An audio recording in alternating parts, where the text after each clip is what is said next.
ఐశ్వర్యాన్నిచ్చే మార్గశిర లక్ష్మి వారి కథ. పూర్వం కళింగ దేశంలో ఒక బ్రాహ్మణుడు ఉండేవాడు. అతనికి సుశీల అనే ఒక కూతురు ఉండేది. ఆమెకు చిన్నతనంలోనే తన తల్లి చనిపోయినందున సవతి తల్లి దగ్గర పెరిగేది. ఆ సవతి తల్లి తన పిల్లలను ఎత్తుకొని ఆడించమని చెప్పి కొంచెం బెల్లం ఇచ్చేది. అయితే సుశీల తన సవతి తల్లి పిల్లలను ఆడిస్తూ ఉండేది. ఆ సమయంలో తన సవతి తల్లి ఇంట్లో మార్గశిర లక్ష్మీవారం పూజ చేయడం చూసి సుశీల కూడా మట్టితో మహాలక్ష్మిని చేసి జిల్లేడు పూలతో ఆకులతో పూజ చేసి తన సవతి తల్లి ఇచ్చిన బెల్లం నైవేద్యంగా పెట్టేది.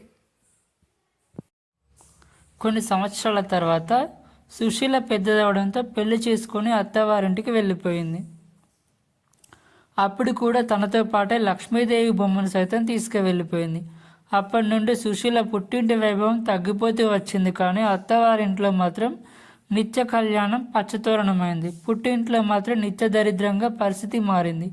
దీంతో సుశీల వెంటనే తన తమ్ముడిని పిలిచి ఒక చేతికర్రను తొలిపించి దాని నిండా వరహాలు పోసి పంపిస్తుంది. అయితే అతను ఇంటికి వెళ్ళే క్రమంలో మధ్య మార్గంలో కాలకృత్యాలు తీర్చుకోవడం కోసం ఆగి ఆ కర్రను ఒక చోట పెట్టాడు.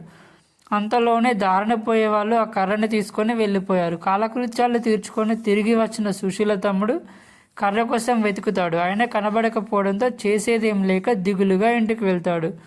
మళ్ళీ కొన్ని రోజుల తర్వాత తన తమ్ముడిని పిలిపించి పుట్టింటి పరిస్థితి అడగ్గా ఎప్పట్లానే దరిద్రంగా ఉందని చెప్తాడు. దీంతో ఈసారి సుశీల తన చెప్పుల జోడు నిండా వరహాలు పోసి పైన గుడ్డ కప్పి నాన్నకి ఇవ్వు అని చెప్తుంది. సరే అని చెప్పి తిరుగు ప్రయాణమైన సుశీల తమ్ముడికి దారిలో దాహం వేయడంతో చెప్పుల జతను చెరువుగట్ట పైన పెట్టి చెరువులో దిగుతాడు. అంతలోనూ దారిన పోయే వాళ్ళు ఎవరు ఆ చెప్పుల జతను దొంగిలిస్తారు. నీళ్లు తాగి వచ్చిన సుశీల తమ్ముడు చెప్పుల జత కోసం వెతుకుతాడు. ఆయన కనిపించకపోవడంతో చేసేదేమి లేక ఎవరికి చెప్పుకోలేక ఇంటికి వెళ్తాడు. మళ్ళీ కొద్ది రోజులకు సుశీల తన తమ్ముడిని పిలిపించి ఇంటి దరిద్రం కొంచెం కూడా తగ్గలేదని తెలుసుకొని ఒక గుమ్మడికాయను తొలిపించి దాని నిండా రత్నాలు పోసి ఆ తమ్ముడికి ఇచ్చి తన తల్లికి ఇవ్వమని చెప్తుంది. అతడు ఆ గుమ్మడికాయను తీసుకొని వెళ్తూ ఒక బావి గట్టు పైన పెట్టి నీళ్లు తాగడానికి బావిలో దిగుతాడు. వచ్చి చూసేలోపు ఆ గుమ్మడికాయను ఎవరో తీసుకొని వెళ్తారు. వెతికి వెతికి చేసేదేమి లేక తన దరిద్రాన్ని తిట్టుకుంటూ ఇంటికి వెళ్తాడు.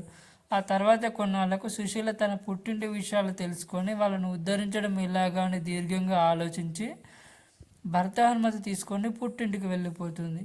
ఒకరోజు తన సవతి తల్లితో, అమ్మాయి మార్గశిర లక్ష్మీ వారం రోజు లక్ష్మీదేవి నువ్వు నోచుకుందాము, నువ్వు ఏమీ తినకుండా ఉపవాసం ఉండు అని చెప్తుంది.